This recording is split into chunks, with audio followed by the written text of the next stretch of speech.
Lumière néon, regard perdu dans la nuit, battement sourd d'une musique qui résonne comme un cœur sous tension. Bienvenue dans un monde où chaque émotion est amplifiée, où chaque silence en dit long et où chaque personnage lutte pour exister dans un chaos intérieur permanent. Euphoria, ce n'est pas seulement une série, c'est une immersion, une expérience sensorielle et émotionnelle qui ne laisse jamais indemne. Depuis son lancement, la série s'est imposée comme un objet télévisuel à part, à la frontière entre le drame adolescent et la fresque psychologique contemporaine créée par Sam Levinson. Euphoria explore les dérives, les désirs et les fractures d'une génération confrontée à une réalité brutale, souvent dénuée de repères. Au cœur du récit, Rue Bennett, narratrice instable et profondément humaine, dont la voix guide le spectateur à travers un labyrinthe d'histoires entremêlées. Mais réduire la série à son personnage principal serait une erreur. Euphoria est avant tout une mosaïque, un ensemble de trajectoires qui se croisent et se percutent. Le casting joue un rôle fondamental dans cette réussite. Chaque acteur semble habiter son rôle avec une intensité rare, donnant naissance à des personnages d'une complexité troublante. Zendaya, dans le rôle de Rue, livre une performance habitée, oscillant entre fragilité extrême et lucidité glaçante. Autour d'elle gravitent des figures tout aussi marquantes. Jules, incarnation d'une quête identitaire permanente. Nate, reflet d'une masculinité toxique et oppressante. Cassie, prisonnière de son besoin d'amour. Ou encore Fresco, figure inattendue de douceur dans un univers violent. Ce casting ne se contente pas d'interpréter, il incarne avec une justesse qui renforce l'impact émotionnel de chaque scène.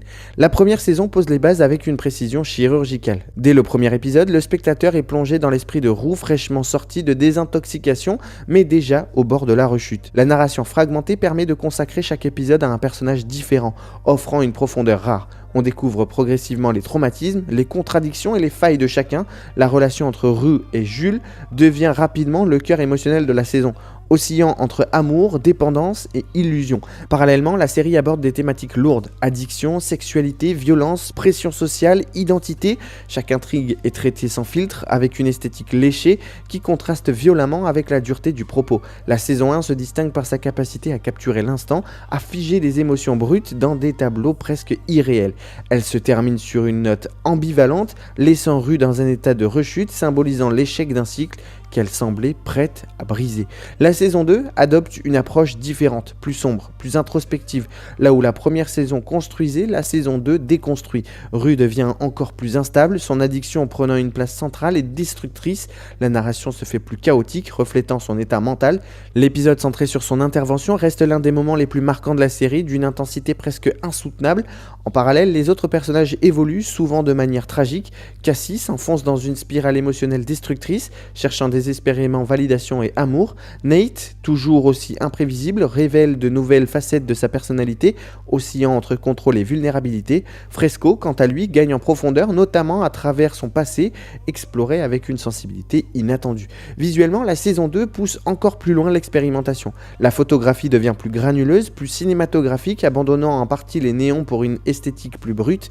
La mise en scène se fait plus audacieuse, parfois même déroutante, renforçant le sentiment de désorientation.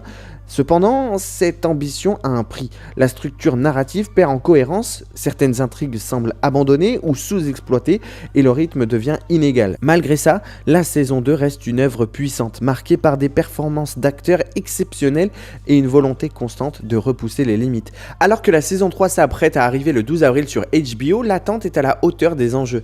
Après une saison 2 qui a divisé, cette nouvelle salve d'épisodes devra trouver un équilibre entre ambition artistique et cohérence narrative.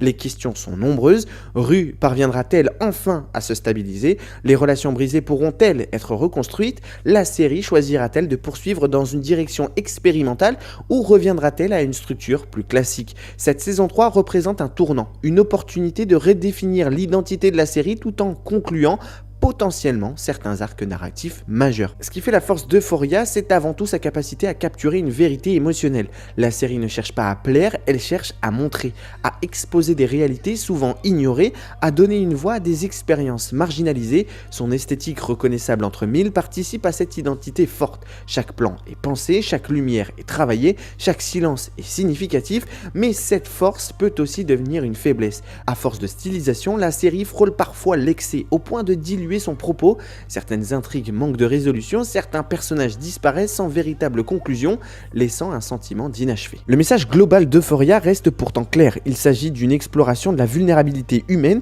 de la difficulté à grandir dans un monde saturé d'images et de pression. La série parle d'addiction, mais aussi de solitude, d'amour, de quête de soi.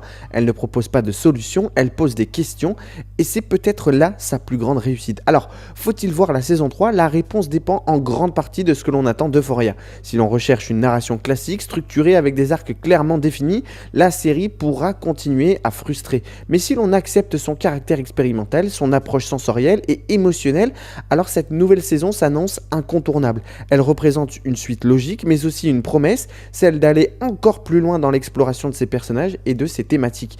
Et dans le silence qui suit le générique, une question persiste, jusqu'où peut-on tomber avant de remonter ? Dans cet univers où chaque lumière cache une ombre, Euphoria continue de nous regarder droit dans les yeux, et nous, spectateurs, on reste là fascinés, troublés, incapables de détourner le regard.